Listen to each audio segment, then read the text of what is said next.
Well, welcome to this panel. This one is for TactiCon 2025, The Burden of Command, Moral Dilemmas in Strategy Games. And so this is a topic that is super relevant to the three of us here. So uh, I'd like to introduce the three of us. So Felix, if you'd introduce yourself and your game.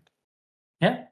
So hi, I'm Felix. I'm a level designer and developer, and I'm currently working with Sirène Rouge Games, a studio specialized in virtual reality and mixed reality.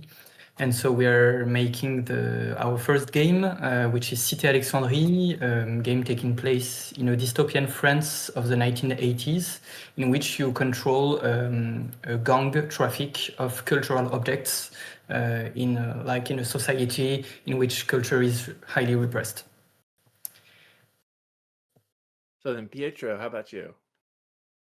Hi. Yes, I'm Pietro Bolsinelli. I'm a developer and designer of Open Lab, which is a very small company that we have been doing games on sports and narrative since 2019, and now we are developing Becoming Saint, that is a strategic tactical game with a narrative component where you're her leader of a heretic movement set in medieval Italy in 1348, and which there with your political and lifestyle choices and also social and sort of religious choices, you define your movement, get followers, and try to convert towns all over Italy and trying to making your movement larger and larger and trying to become a saint. Nice. Then I'm Chris McElligott Park. I'm the founder of Arcen Games. I'm currently working on Heart of the Machine. This is my 12th game in 16 years. It's been a while. This one is a strategy hybrid title focused on far future dystopian society where you are the first artificial general intelligence that has woken up and you have kind of semi-godlike powers over the city around you. And so what sort of person are you going to be? Because you are a person, even though you're an AI, but you don't think like humans. And so that gets explored quite a bit along the lines of what's in a lot of everything from Murderbot to like Mickey 7 to things like that, where it's kind of poking at the way humans look at things. We take ourselves so seriously, and an outside perspective is like, I just don't care about money or whatever. So that one's where I come from. So we've got three very different games in terms of setting, but they're all both strategic and narrative in a really interesting way. And I think that's pretty important to the ability to explore moral choices. That said, Yeah. the I guess to kick off our first topic with regards to this, regardless of what exactly with any sort of game at all, whether it's a first-person shooter or whether it's a strategy game or just pure narrative, visual novel, doesn't matter. There's ultimately going to be some choices, right? And so the simplest representation are a binary choice. Are you, Darth Vader, or are you, the Buddha? Like, and that's boring. So, so all of us in our own different ways are trying to get away from that sort of situation. And Pietro, I wanted to start with yours actually, because I think when I hear the pitch for your game, that one is the most challenging out of the three of ours. That is the most challenging to get away from that, because it's about becoming a saint. So of course how on earth could it possibly involve Mm. much moral choice? Because I would assume that it's like you always help people and you're, obviously it's a heretic group, but I mean, how did you get around that? Had to be difficult. How'd you get around this? Yeah.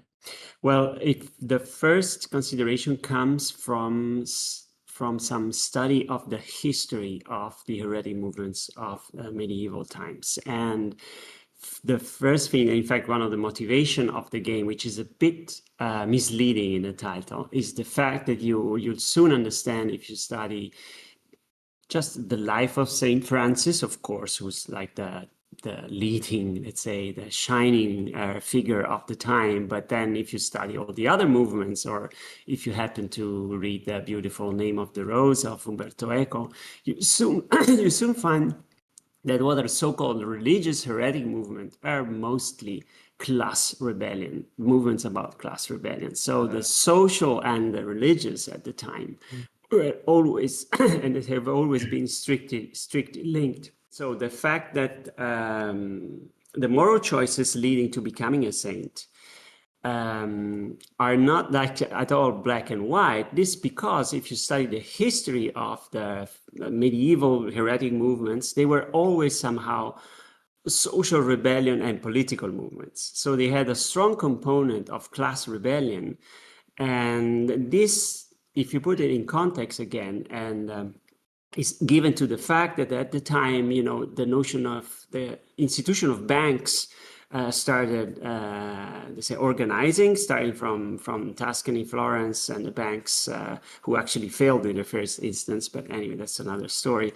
But anyway, the rise of organized capitalism and a huge amount of money that was happening with the towns, little towns in Italy getting power, which we show by like having the map in the game that has the center of Italy much larger than the rest, because that is where the real thing were happening, all these kind of things. So this created a strong contrast in society. And this is why so many so-called heretic movements, some of which, like St. Francis, were absorbed, but of course in different forms, and St. Francis himself wasn't happy about it. Anyway, it's a very complex story.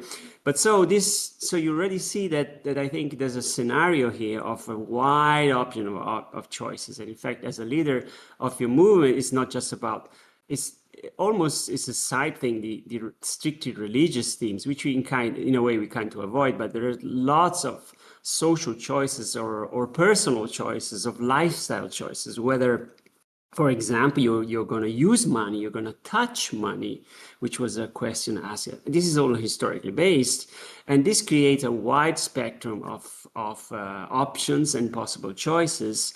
And so it's not at all black and white. And so in the game, and also you can see that there's a strict connection between, as you started saying, with political choices, which are narrative in some form, of course, and then the kinds of followers that you're getting, which is, and getting different kind of followers means that you're getting different strategic choices. So there's a direct line, and there's no, let's say, strict boundary. So there's the politics and tactics and units that you're getting or not getting, and people that feel betrayed if you change your choices. This happens in the game. And they leave your movement or join your movement. And also the fact that it evolves in time. So because, for example, you need to feed your followers, you may make choices which are not exactly in line with the purest kind of ideals that you had at the beginning and the end, and all this. So it is a continuity there.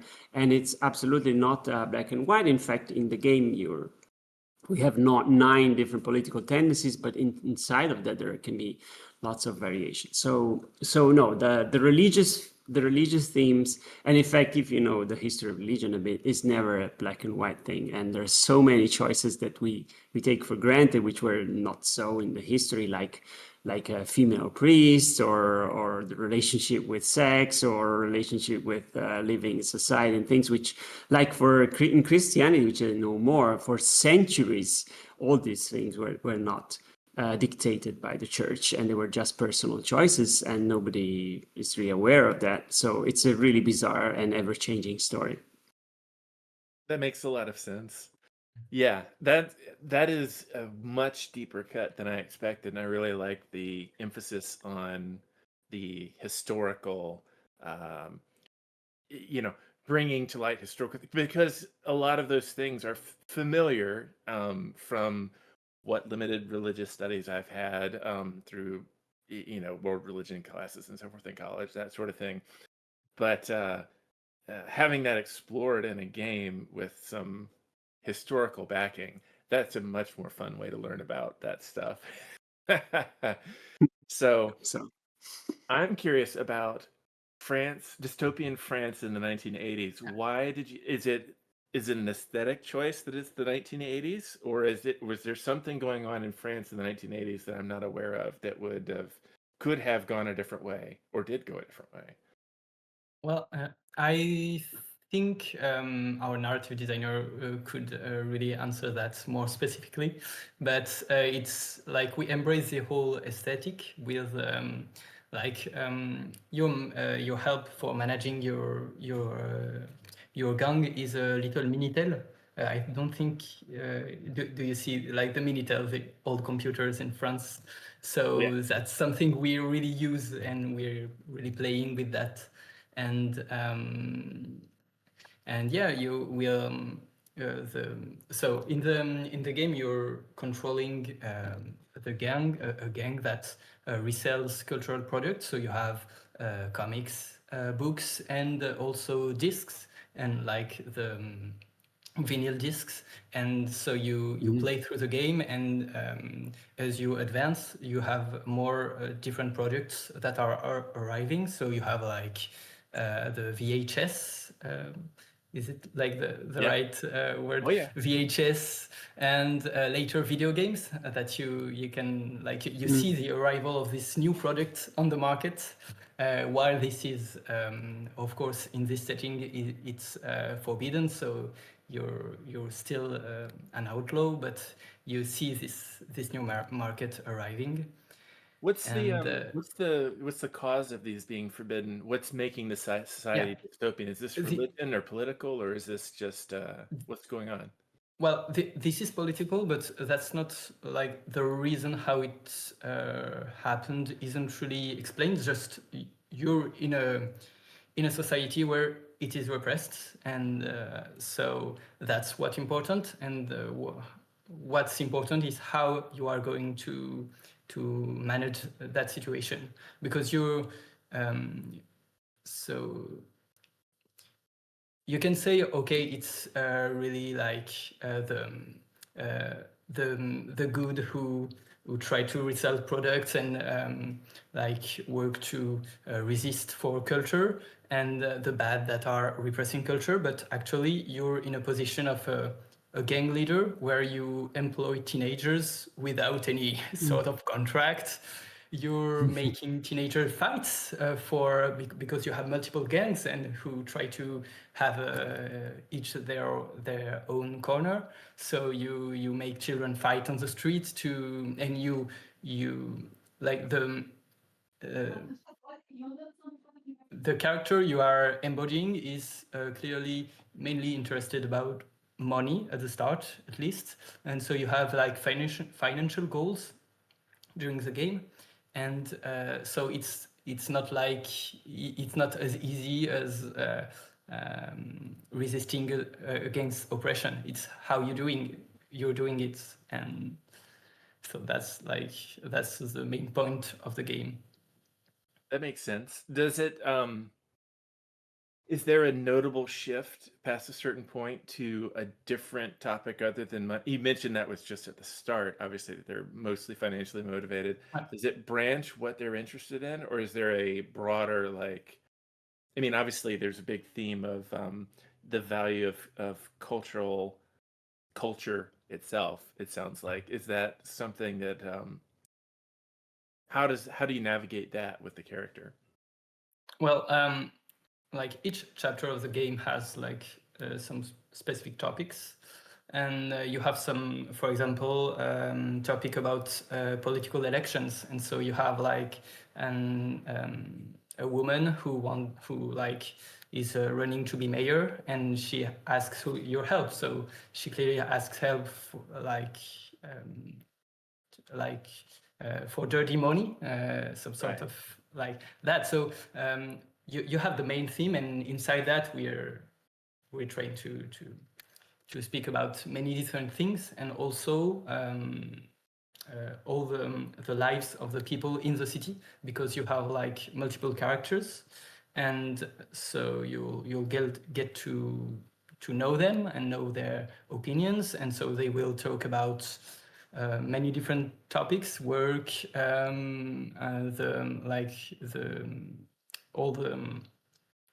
all about the education, about like many different things. We have a clear inspiration from the series The Wire, for example, who has like this big theme of drug and like drug trafficking, but inside that each season has its own like micro focus. I think one of the things that is interesting, listening to you talk about the chapters and the way that you've structured things, one of the things, and I think this can be addressed pretty quickly. We talked about this a little bit before we started, but some people go, that doesn't sound like a strategy game, And one of the things that quickest rebuttal I guess I have to that popped into my mind while I was listening to you is, all right, well, Final Fantasy Tactics and Fire Emblem Three Houses in particular, right? Because those are two games. They're tactics games, not strategy as much, but they have a defined story that you're going through. And if you ask somebody, what's the thing that is most memorable to you about Final Fantasy Tactics? But everybody's excited about there's a remake of that coming up, evidently. I was hearing recently. And it's the story. And it's the changing themes and the different things that go on. And that particular game is pretty linear from what I recall. Fire Emblem Three Houses has some branching points and so forth. But again, that was a very popular one in the last 5 years or so. And so it's really interesting that I think ours they're structurally different. They're not copying that same exact style of where you've got a bunch of narrative and then it's time for a tactical battle, now a bunch of narrative and so forth. None of us are doing that, but in terms of having an overarching narrative or branches of narratives that go off different ways, that seems to be a thing that we're all doing, and that there's precedent for that going back at least 25 years inside at least the tactics genre. Strategy to a certain extent, but I don't think it's I think that it's about time that was explored in full strategy mode, because that was my problem with like Fire Emblem or Fire Emblem Three Houses or similar, is that you have limited control over the overall flow of the narrative. You only you're in charge of the tactical battles, and the narrative kind of goes on rails more or less with a couple of branching points, and you get what you get, which is what the writers wrote. But in all of our cases, it seems like, well, are you more this way, or are you more that way, or how exactly have you woven your personal situation for your character, your group, etc. Do you think that's pretty accurate, or?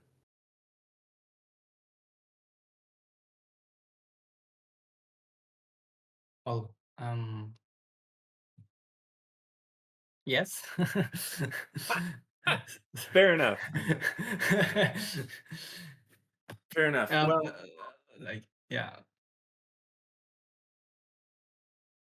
Well, yeah, I don't have a lot of things to say on top of what you've just. Fair enough. Yeah. Well, Chris, I'd like to also hear you telling us about your game with relationship to this, not just ours. But I'll tell you one thing is that for me, about the generative aspect of the narrative, because we all know, no, it's always a big choice and division between having like a sort of linear but branching narrative, which is AAA game classically do, and so on and so on, and that's very hard to make it play with a strategic tactical game. Okay, and so we are actually very well, I can say we're very happy about how we, after having make more linear and branching narrative, having a game where the narrative aspect is just sort of generational from your tactical, political, and strategic choices.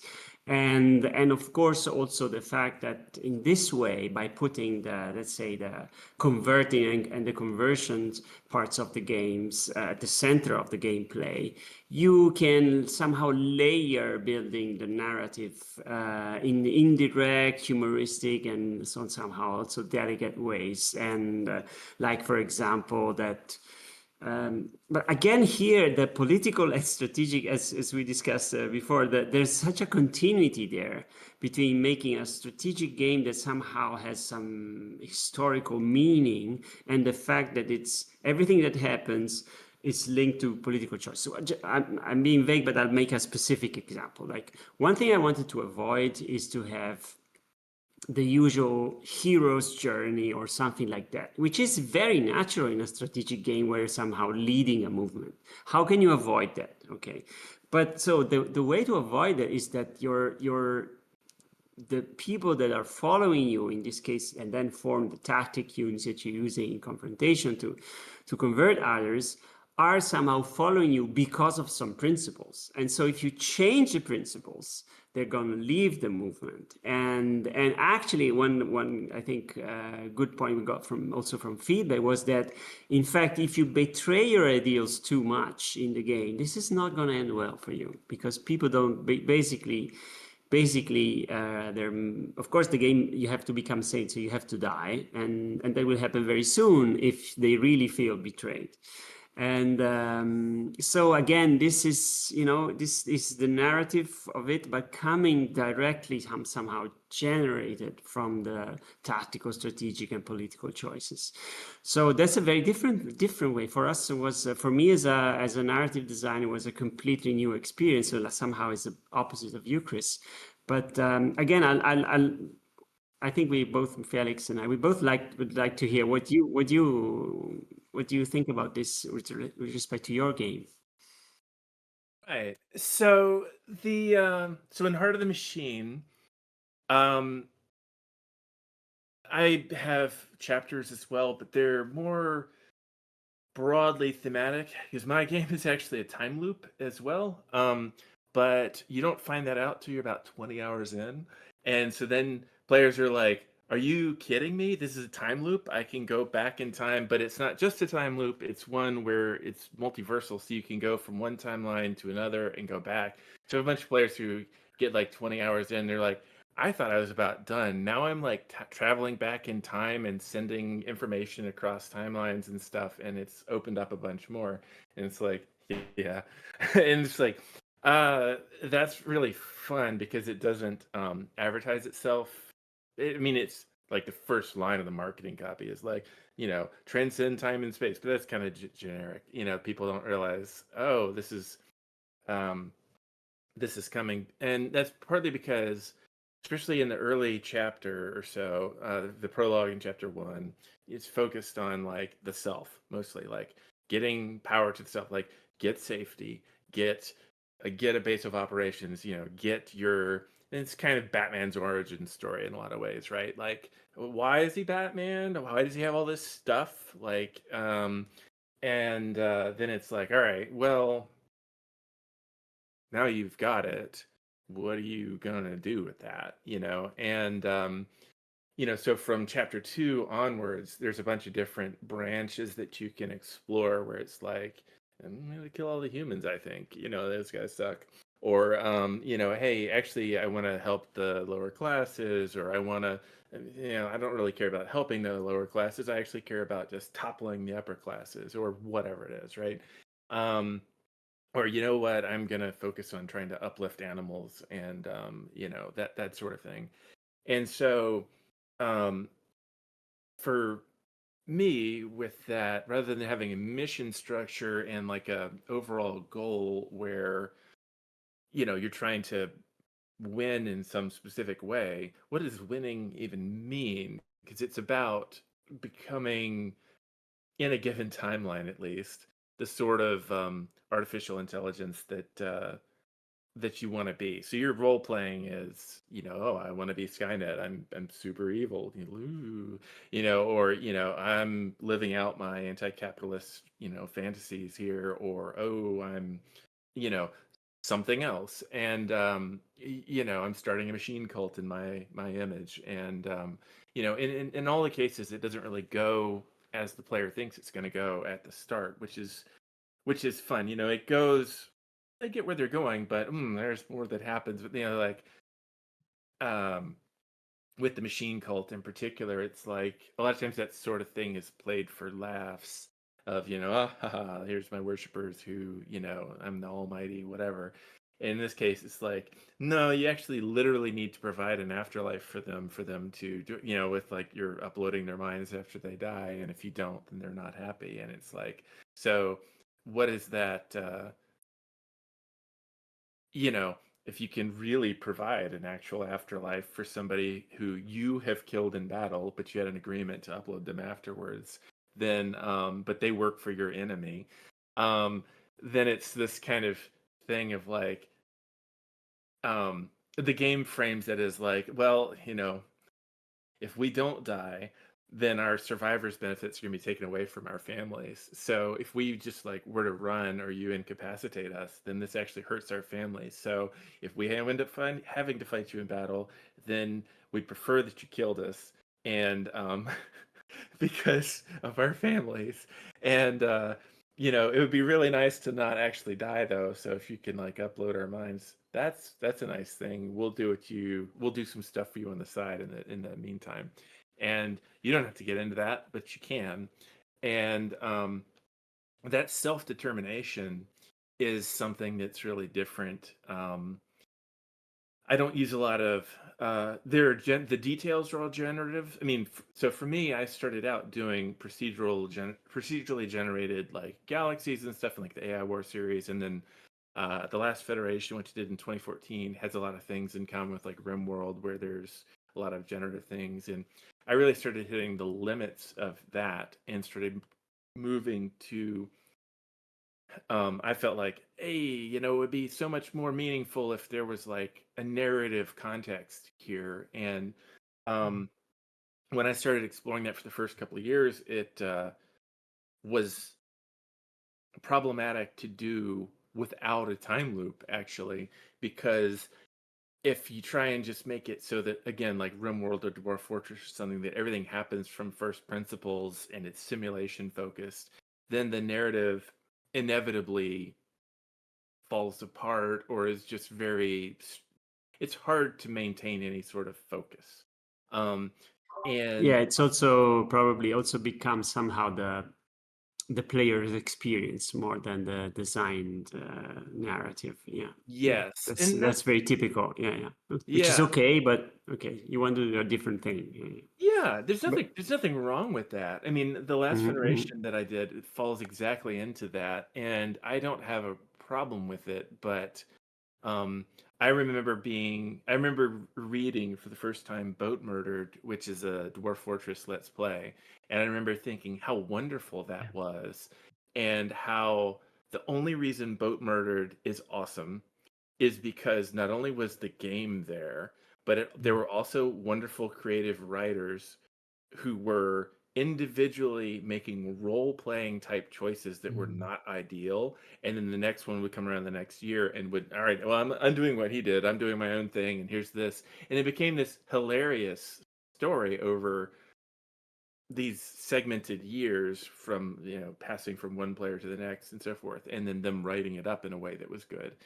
And so I was like, I'd like to have solo Boat Murdered, basically, where you don't need a team of talented writers who are playing the game and then reporting back on it, and then we read about their play experience. How about the game provides that for the player, and there. And so by having multiple smaller stories that you can engage with or not, but that fall under the larger themes of wherever you are in the overall story. So once you're at chapter 2 and beyond, it's now self-actualization time, right? Like, so what sort of person are you? That sort of thing.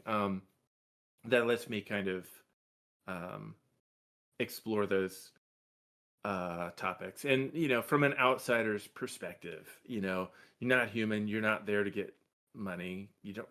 Money is a social construct. What do you need money from humans from? They're not gonna like buy stuff from you, and like they're not gonna let you spend it. Um, and so we could all talk for hours about our individual games because there's so much that goes in there. But that's kind of my short version of that. Yeah, but I think the complexity of the interpretations and I mean to find that in a strategic tactical game is very, let's say, very unique. I won't judge. I think it will be very interesting, for sure, very unique. Yeah. Thanks. I think that's true of all of ours, where it's just it really and I'm like I said, I've been doing this for a really long time, and I'm really excited by the current crop of strategy titles that are okay to be weird. You know what I mean? And that means all sorts of things, whether that's, beavers are the new things, or it's mice working for the cat overlords, or whether it's a roguelike and it resets every 45 minutes, like Against the Storm, or it's just, all of these different things they're fundamentally weird. And, rather than being these cookie cutter templates, and ours are all also weird in their own ways, a lot of different ways, and that's really refreshing to me because being another general on another battlefield and just taking that hill because it's the most optimal, yeah, that can still be fun, but it's diminishing in interest for me, at least.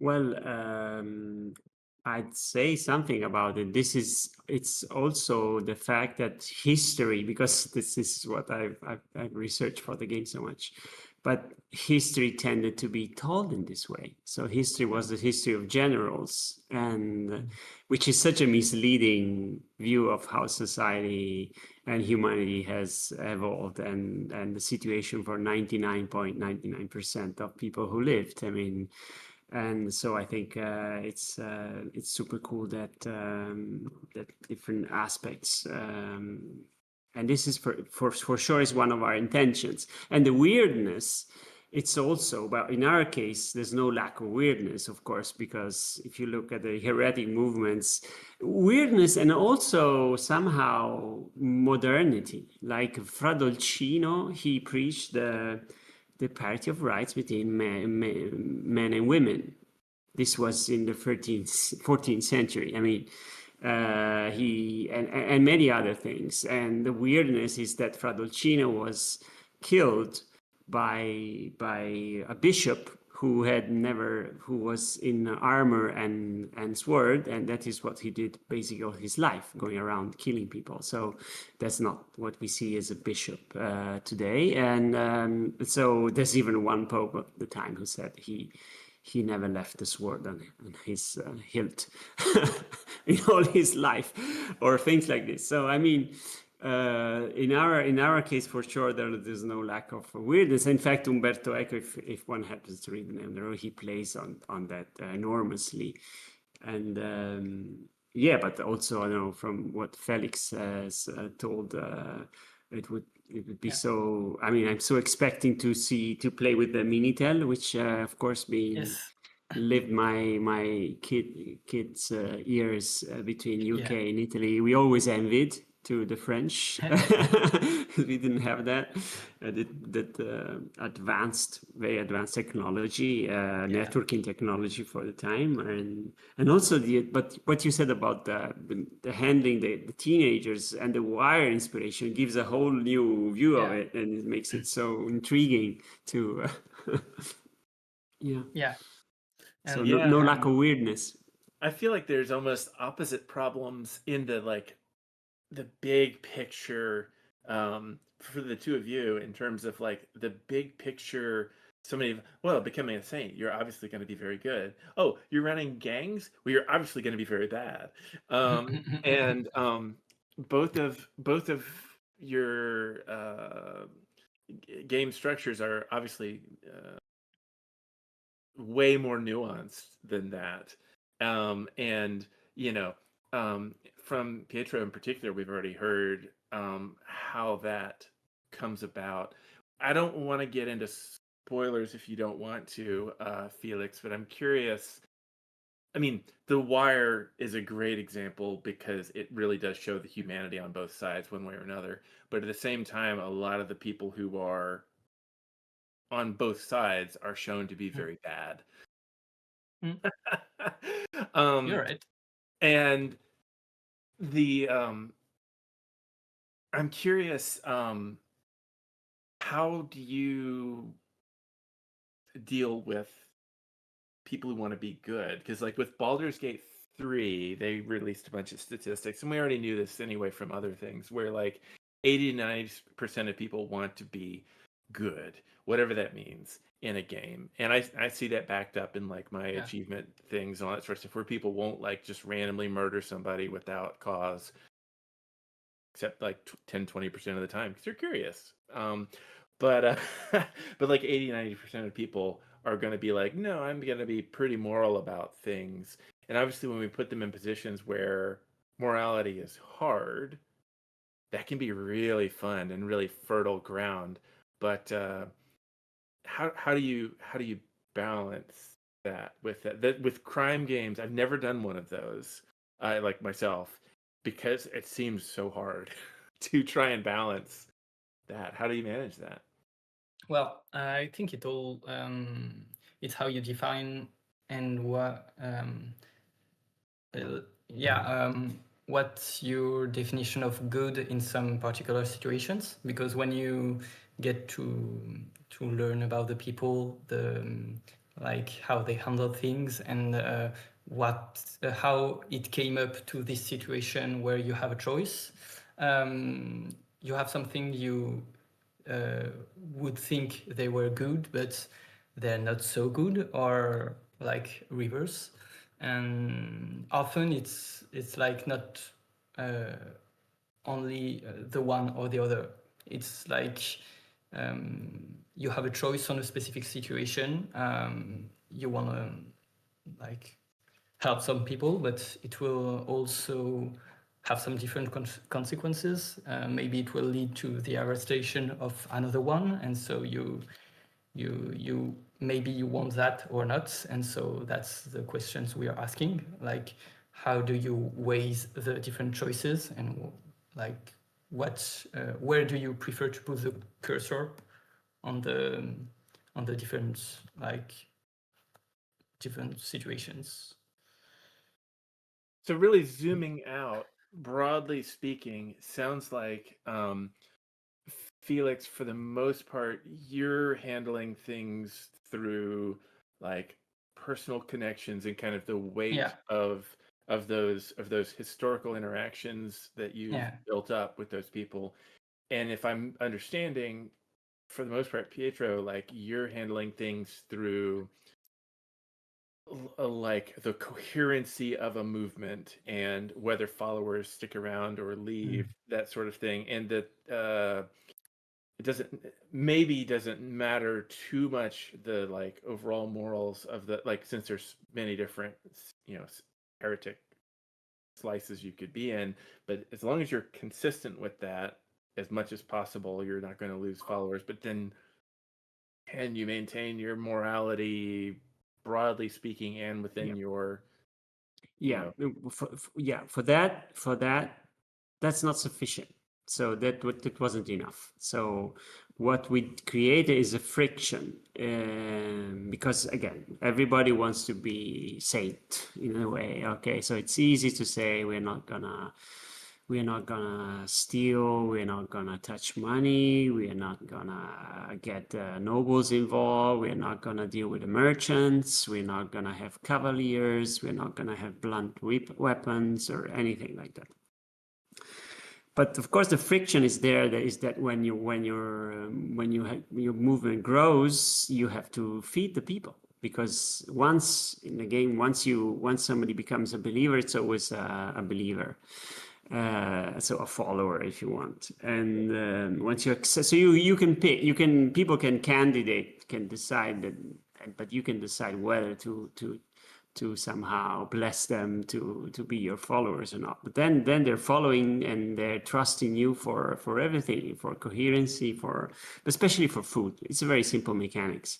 You have to provide food, and providing food means interacting with the rest of society, and so this can lead you to compromise choices and so what seems such a good leader, the good queen, and like a Game of Thrones kind, the good queen gets a huge power and turns to be not such a good queen, and these are the mechanics that we introduce in order to make that also a bit more complex and make you think about the mechanics of society. That, as Felix was saying, what's good or bad depends on context. The Wire also, the series shows that somehow the family, the friends, the context, your duties that you maybe didn't want to have, but you actually have, lead to for what the law and the forms classifies very bad behavior is the only possible choice. And I think that's also a deep message that tactical strategic game can give. I mean, instead of ever pursuing the idea of the hero saving societies and situations, which is historically unsustainable, but games have pushed so much. Well, it's simple and it's fun. I mean, that's the adolescent fantasy, right? Is that you leave home and you go off somewhere and you adventure, and everything you do is righteous and good, and things are better when you've left them, and you just go from place to place. In particular, in certain societies, not in Sure. all societies. But I mean, not in all societies, but from a earliest human storytelling, like when we talk about heroes, that's going back thousands the of Odyssey years. and All of them. Yeah, that's what they're all about across every society. I mean, and actually, with mine, that was one of the things I explicitly wanted to not do. As people ask me, like, "Hey, can we go beyond the one city that we're in?" I'm like, "No, you have to. The city's big enough. There's like 30-some thousand buildings there and so forth. There's no lack of space, right? But there's something I think resonant about having to sit in the filth that you've done." And that's one of the reasons why I don't have like instance battlefield. So like with the Fire Emblem Three Houses connection, like every battlefield is its own thing. You go into it, and then if you make a mess, that's fine. It's just gone. Here, it's like the scars from whatever you did are still like there, and you're like, yeah, I remember when that little nuke went off over there. That was there's still radiation. Whoops. And there aren't a lot of stories, heroic stories, where you stay at home and you're an adult and you take responsibility for the society around you. And that is actually kind of interesting with like the Wire comparison, for example, that they do stay home. They stay in Baltimore, and they are often teenagers trying to be a teenager's idea of an adult. And they're trying to do things beyond their life capacity, because they've been thrust into this situation. Do you find that's kind of a similar thing for you, Felix? Like it sounds like that's what you're describing as well. Yeah, because you like in the game you speak with a lot of people. I haven't really described, but like you're in front of a round table in which you see the city in like a diorama format and with little people. And so when you're playing your game, you're taking one of your teammates in one side, and you tell him like, just go watch this place over there. And so people, like when you play, you have regularly people that will speak to you, tell you something, and they will share a little bit about their story, how like and their problems and problematics. So throughout the game, you get to learn specific people and recognize them. And so sometimes when you have some choice related to them in some chapter, you can like you have all the memory of what they told you before that. And so for the I think what's really interesting in The Wire is understanding how every character, like how what happened. Like this one, he went to kill this other one because he was part of this family, and like it happened this thing like maybe 2 years ago, and then it happens this, and it's like it's almost mechanical. And so you the fact that you get to learn and recognize the people, we try to lean really on that to tell the story and better understand the situations you're in. That makes a lot of sense to me. Yeah. The personal connections are certainly a driving motivator for a lot of again, Final Fantasy Tactics. We'll bring that up. You know what I mean? Like some of the other ones that are at all vaguely similar to us. My game gets compared to Syndicate and XCOM Apocalypse a lot. Neither of which I've played, I must confess. But which will make some people kind of annoyed. But the one of the strict rules that I gave myself for writing was no dialogue with the humans, only describe the conversations broadly. So you talk to them, they're, because I wanted to emphasize the distance between the artificial intelligence and humans. So you hear an inner monologue almost a little bit briefly of your own character's thoughts about what they're saying. They're complaining about the food again, or whatever, like, and you're not necessarily hearing what the humans are directly saying. Part of that is for replay value, but also I felt like it was an important distinction. And that made it really hard for me to make it so that people would care about stuff, because originally I was going to have like key characters that you would follow, and that they would feel important about, that the player would feel motivated to protect and so forth. And for the specific type of story that I'm telling, that just didn't work. I think it's wonderful in like the sort of story where you're telling, because I love that sort of story, and that's why I wanted to go there. And for me, with machine intelligence, I was like, it doesn't feel like a machine intelligence anymore. It feels like just another person, right? And so I was like, all right, well, it needs to be isolated. It's the only one of its kind. The only direct dialogue where you actually hear the other speaker can be with other machine intelligences, if and when those were to ever happen. No spoilers. But and with that meant, because it's a distributed intelligence, and it has a bunch of different bodies, and it has a bunch of different like robot lines that are part of it. Those started taking on personalities of their own in a certain way. They don't really speak either, but some of them get unhappy about what's going on, or what you're asking of you. You're asking of them. And a lot of it is when they're disconnected from the kind of group collective for a little while, and then they come back and they're like, I can't believe you've been asking me to do this, or at other times when it's like clear that you don't really value them, and they're just like, yeah, I'm part of the collective, but I feel bad. And they don't come right out and say it, but you can kind of intuit a lot of those things, and you're like, is this one entity or multiple? And that's where I got my inspiration for all that sort of thing was with split brain patients, and reading about those sort of experiments a lot, where people, my favorite example is like where someone's like, we have at least 3 brains in our head, but normally they work together because they're connected. But when there's an intentional severing, in particular, of the 2 main lobes, usually for reasons of seizures or other things, then that internal conflict becomes external. So there's been people who talk about, reaching for clothes with one hand, and then their other hand will just slap it away, like, we're not dressing that way today. And they're just like, what? That's what I'm wearing. No, that's we're not dressing that way.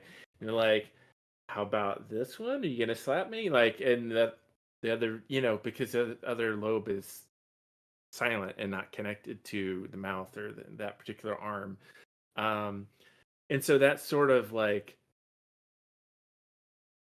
a lot of our decisions as humans are deeply negotiated between the different parts of our brain, and we get the end result, but we don't really think about, you know, we rationalizing what we actually decided to do based off of a decision we'd already made, and we're like, well, this is, I decided to do that for my friend's sake, or whatever, right? Like, but you already had decided that's what you were going to do, and that's now like which came first, the decision or the reason.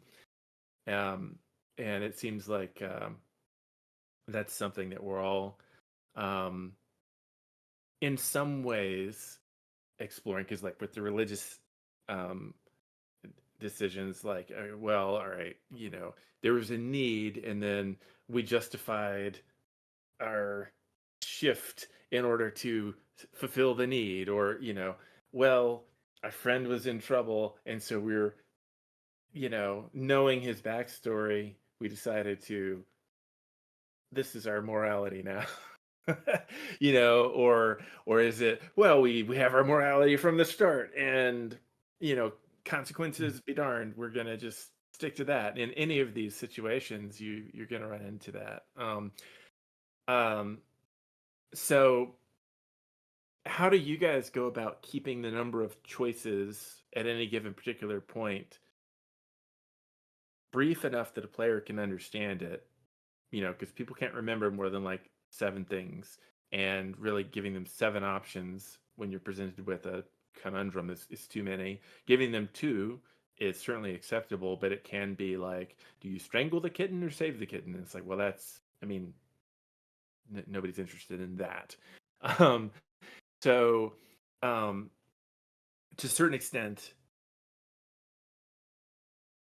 how do you prevent there being a most obviously best path? I can have some guesses based on what you've said already, but I'm curious if you have any specific um, feelings on that.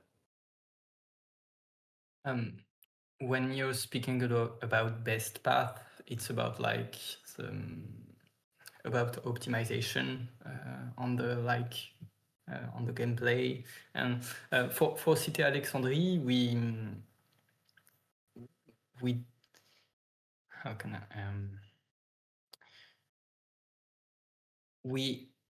you have like a clear goal in mind, which is meeting your financial goals, and so you can choose the best path for that. But the game is not inherently difficult, so like we don't put very high pressure on that goal. It's not really difficult to achieve it. So you may as well explore the different choices available to you. You can choose to keep all of your money, but in the end, you won't have a really easier time, because you will be put through a lot less of the narration.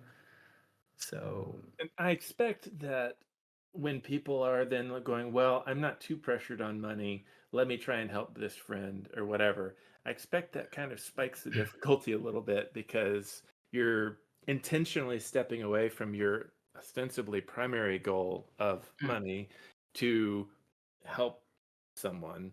And then now there's more pressure but it's your own fault. I mean, if you were just greedy and just stuck to the thing, then you wouldn't have these problems, but darn it, you care about people. I mean, is that well, say? Yeah, well, it all boils down to balancing the numbers in the end. But yeah, but even though if you like you're helping someone with some money, you will be a little bit further from your goal, but you will just have to take more time for your deals and to like react a bit more quickly to make sure you make enough money, and then you can go back to the main narrative of the game. That makes a lot of sense to me.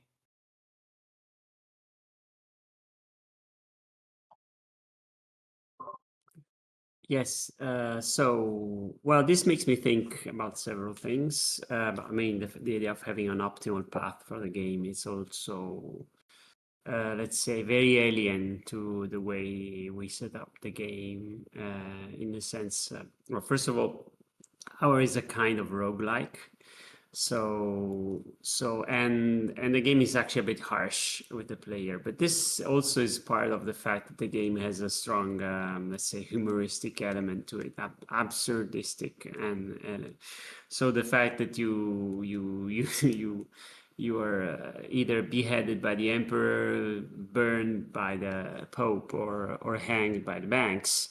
And the fact also gets together with the fact that basically you have reached your goal every time you die, because you will become saint. Sometimes if you behave very badly, it may take thousands of years. And of course, if you want to see a winning end of the game, is the fact that you should shorten the period between your dying and becoming saint.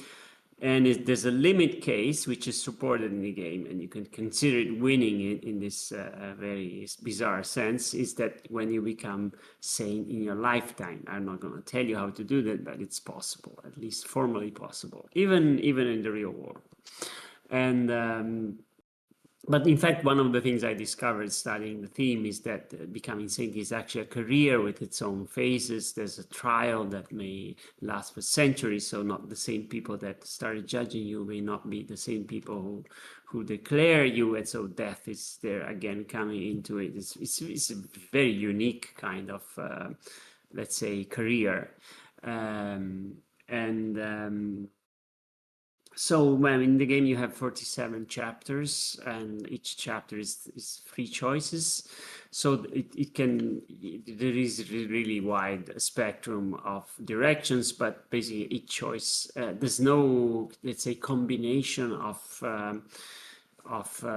consequences. So there's no combinatorial explosion, just in the sense that everything turns out to be very direct in consequence of followers or not followers and political orientation. And we basically don't control that. So you can go in very, very different directions, but being a roguelike, it somehow narrows the space of possibilities very much, and so makes it feasible to balance such a game. I'm not sure whether there is maybe there is a always winning path. We have throughout retested the game, but you never know. But it wouldn't be that relevant, because the game, again, is not the game about it doesn't have a specific goal. The game is creating a movement.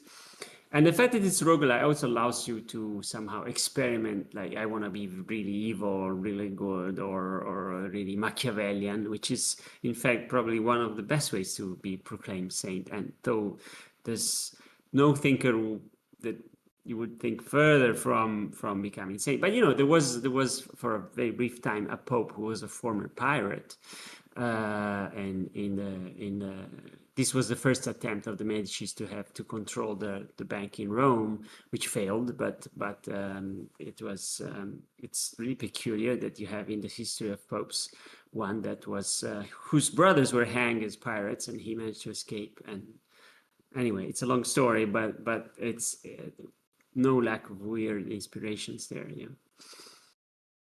So in fact, I wanted to ask you both about the fact of because in my case, there's a lot of replayability because of the different directions you can go.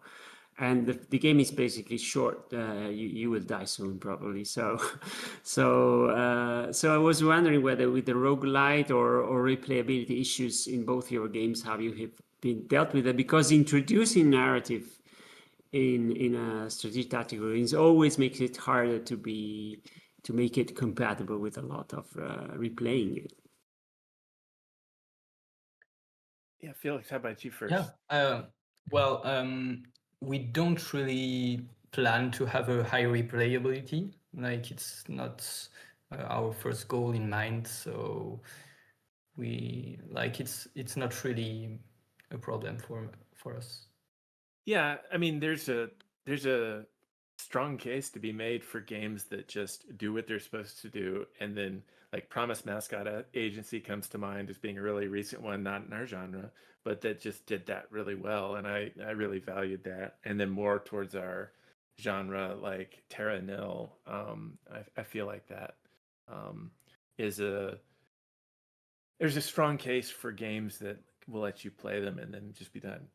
Um, and yeah, for me, I'm trying to kind of straddle the line there a little bit because for some of my past games, you know, they're ones where there's players who are like, at 100 hours, I'm not a complete newbie anymore, you know, and you know they have like 500 hours or 1500 hours or whatever in there, and um, so you know, me going completely a different direction um, would alienate a lot of the like prior fan base, and it's just not quite my I mean, I love playing games like that, but in terms of making them, that's not entirely my forte. So for me, that's where the time loop comes in. There's kind of a fairly linear story for the first 5 to 8 hours, depending on how long a player takes it, and then so my game's in early access at the moment, and um, you know, I have 3 different difficulty modes, and on the easiest one, it's more about exploring and finding things, and it doesn't even let you up the difficulty until you're already about 20 hours in, roughly. And because you need to understand the landscape of what's going on before you can get into something that's more difficult. And so somebody never ups the difficulty and just wants to kind of explore all the different routes, making certain things um, mutually exclusive. I mean, you can't backstab somebody and at the same time also work with them. These are mutually exclusive. You know, they're they're there are different. There are a lot of things that do overlap where you can be secretly mulching people into, you know, or tormenting people or whatever, and then also making this benevolent thing. Like, yeah, sure, you could have some skeletons in your closet that you're doing these 2 very contrasting things, but nobody really realizes. Um, but that makes it so that, you know, most people's kind of first playthrough, so to speak, is you know, in the order of 20 hours or so. And if they want to see all the things that exist now, most people without going up a difficulty, most people finish up in the 50 to 80 hour range. If they want to like get all the achievements and do the higher difficulties, then at the moment people wind up at like 120 to 150 hours. Like, that's a long game, and it's still early access. It'll come out of early access like probably early next year, and I'm thinking the numbers will roughly double to then. And for some of my prior players, they'd be like, "It's not 500 hours. You know, that's 300 hours. That's, you know, that's a lot smaller number."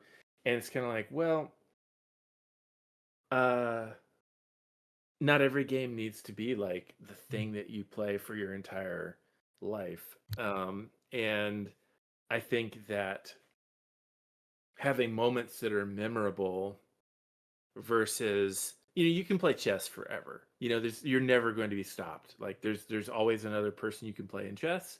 And so if you want to put 10,000 hours into playing chess, you can do that. But with something like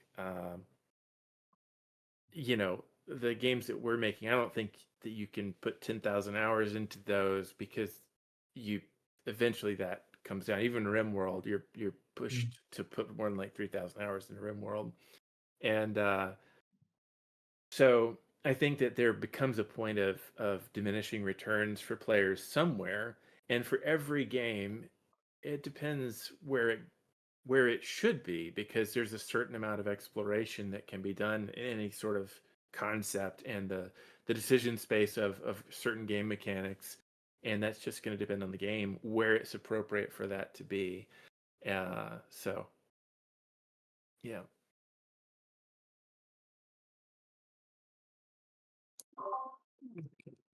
Yeah, when you said the 20 hours for the time loop, so I said, yeah, it's not roguelite probably for timing, but it is replayable, I guess.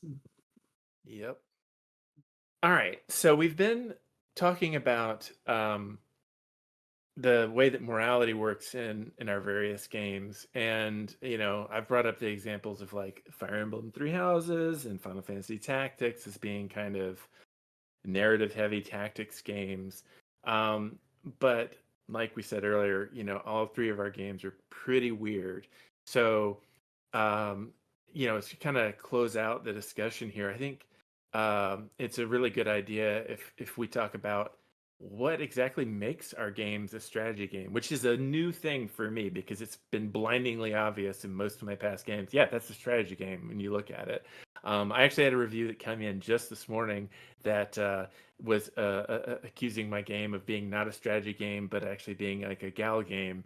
And I was like, there's no dating or anything in there. But it was like somebody who had played just like half an hour. And it's like, yeah, you're really not in there yet. You haven't gotten to you're still learning the world. You haven't, gotten very strategic with things. So um, I think we've heard, in some respects, the least about the mechanics of yours, Felix. So maybe Yeah. we can start with you on like how does yours fit? Yeah. Sorry, I haven't really developed this Oh, part, which is not at like all. Yeah. maybe essential. But yeah, so basically you're managing like deals of cultural products. So you have a group of teammates which you can assign different roles. You have like the dealer role, some corners in the city. You have the spotters who can warn you for the arrival of the cultural intervention brigade, which are like the cops of Cité Alexandrie, and that are patrolling in the city. So if they come like close to one of your spotter zone, they will warn you and tell you, hey, they are coming.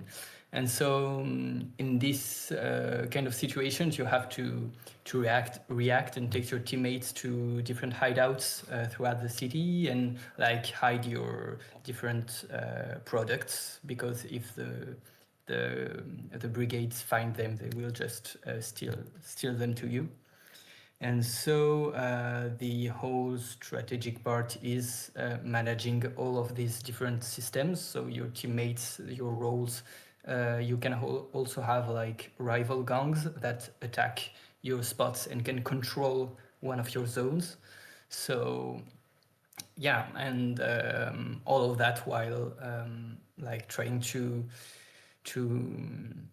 finish all the deals, so react to the waves of clients that come to you and maybe sometimes asks for a specific product. So you have to buy the products from a wholesaler with the Minitel, which I told you about at the start. And so, yeah, brought like in a few words, that's the different mechanics that overlap. Makes a lot of sense. Yeah. And It you have seems like different districts also.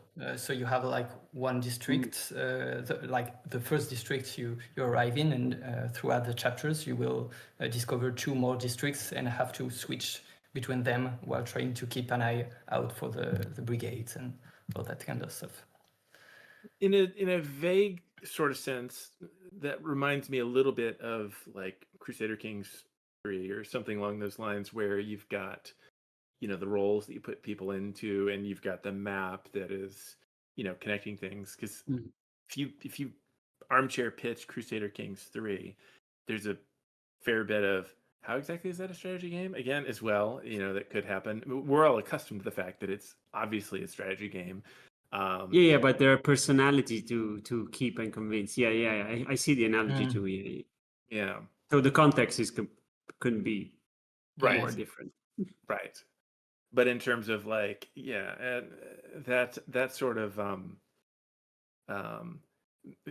allocation of resources and defense of that's resources exactly that. and all that sort of thing. And sometimes people are your resources, which is where the connection to Crusader Kings 3 comes in, because it's like, well, just because you allocated your best person who's mechanically best at this, they may have political or other feelings about what you're Yeah. doing that may cause other problems, or you know, the I hated having to put like, my best advisor is some guy who's really Mm. bad at it because of political reasons, and it's like, Mm. ugh, which do I do, and that's an interesting thing, because it gets away, that human element gets in the way of optimization. Well, optimally, this person's best at the job, they should go in that slot. Oh, well, but it has this other political, socio-political blowback.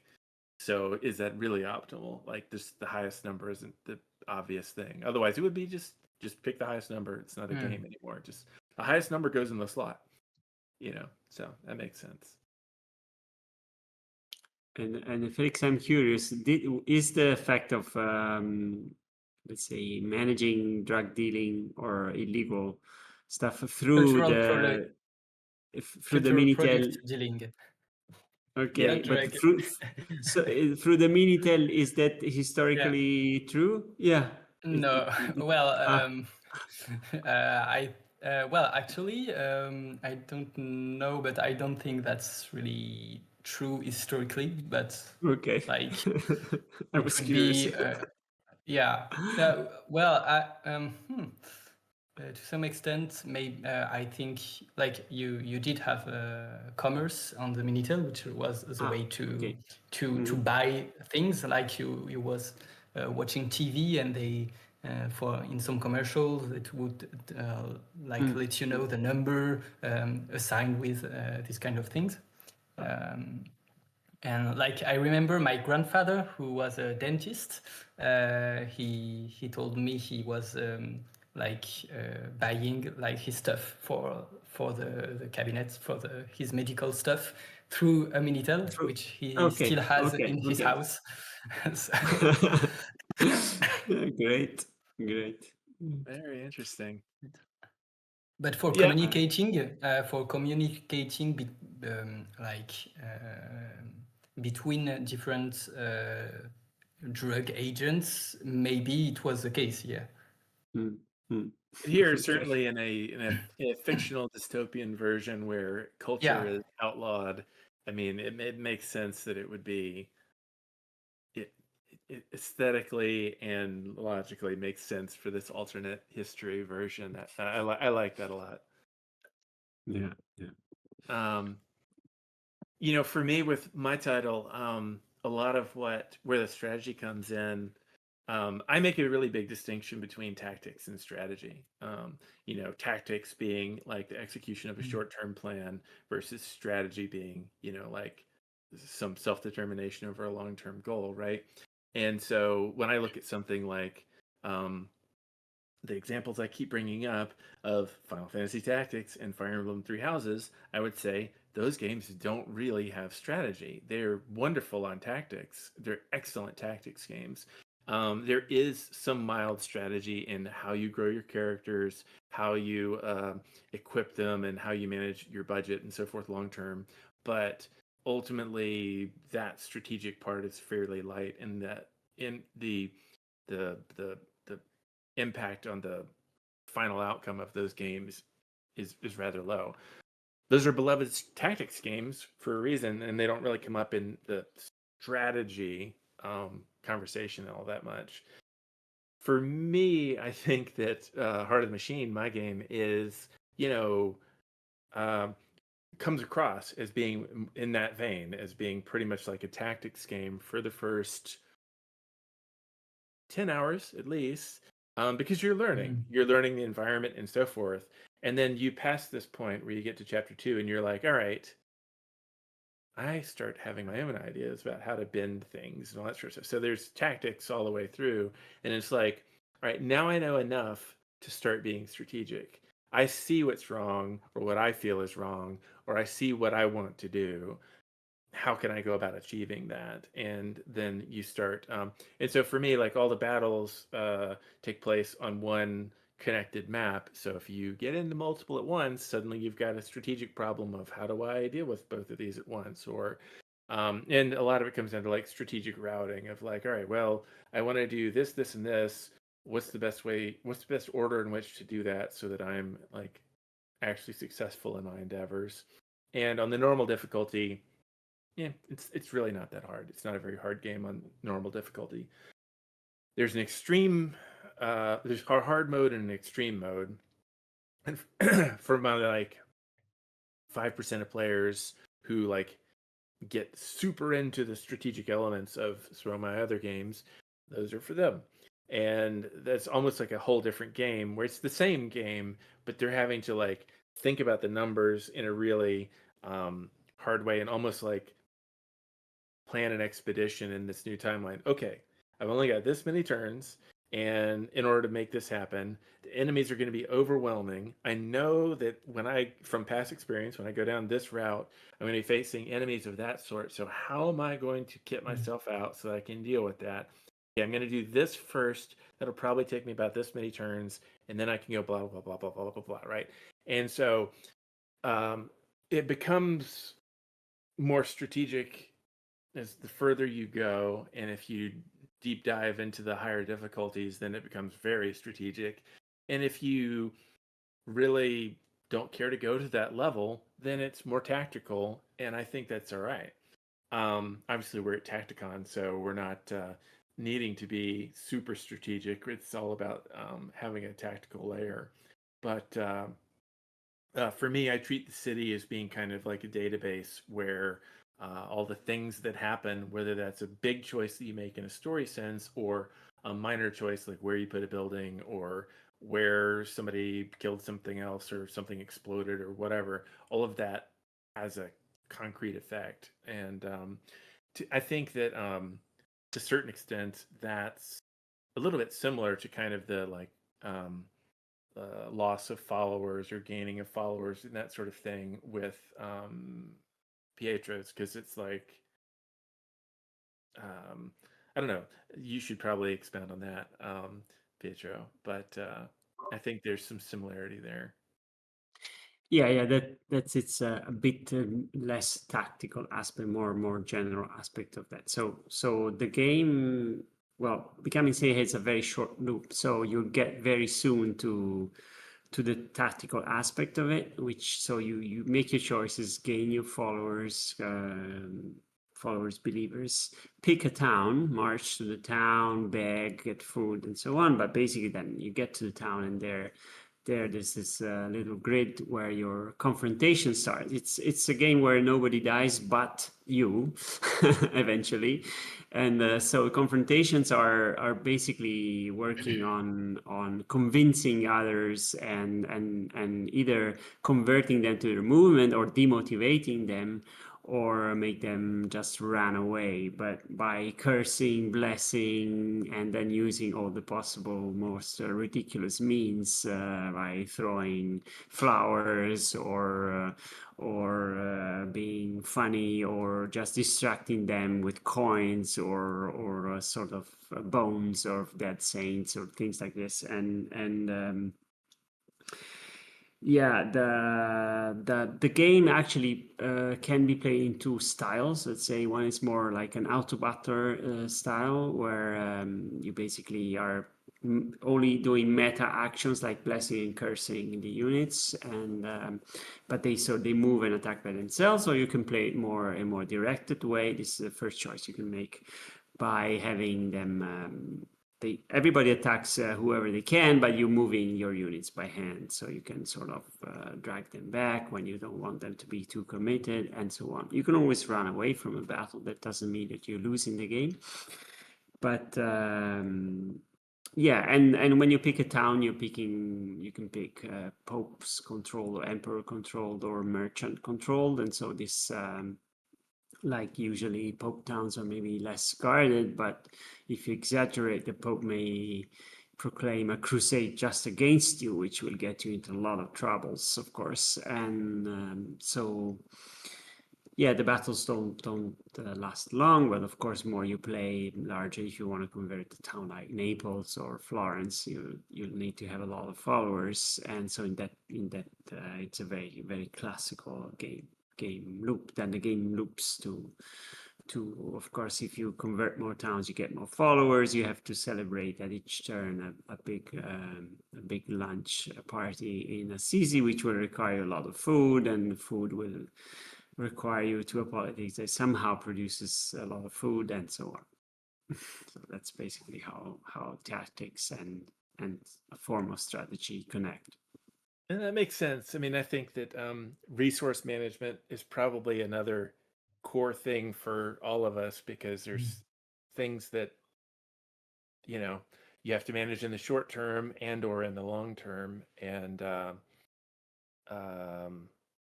if you don't have what you need, then it doesn't matter what you want to do. You're not doing that thing later. That's one of the big. I kind of have a general saying about like the difference between like a visual novel and other games is that like a lot of games, even like a first-person shooter, it doesn't matter. It doesn't have to be a highly strategic game, has choices in the same sense that like a visual novel does. The difference from visual novels and pretty much everything else is that every other genre, in some manner or another, goes, okay, that's your choice, fine, prove it. Like defeat the bad guys now, or manage the tactics, or carry out the strategy you just told me you wanted. Whatever it is, that's your decision. Prove it. And that's definitely fitting for becoming saint. I mean, this is how you can describe the whole game, or in our case at least. Yeah. Right. So so when people go, oh, something's a visual novel or whatever, then it's like, okay, well, that's going, I make a choice and then that choice is now made. I didn't have to prove it. It's just it is. And so that's a choose your own adventure sort of situation. Nothing wrong with that, but it's not necessarily strategic or tactical because it's only choices versus most other genres of game are like, cool, your choice, great, now prove it. And we definitely all have that going on. So like the challenge part of the game. Yeah, Changing absolutely. Absolutely. So, and it doesn't have to be like, the Dark Souls of strategy in order to be a challenge. It's still a matter of people have to actually put thought into it. And what differentiates it from, reading a book or watching a show like The Wire is you're in the middle of that. So, all right. Well, I think that pretty much covers everything. And want to thank you both for being here and to TactiCon for hosting us. This has been really great. Yeah. Thank you. Thank you so much. It's been really, Thanks a lot. very interesting discussion. Yeah. Yeah. And I want to thank all the viewers for watching us and hope you guys will check out our games and everybody else here at TactiCon. Yeah.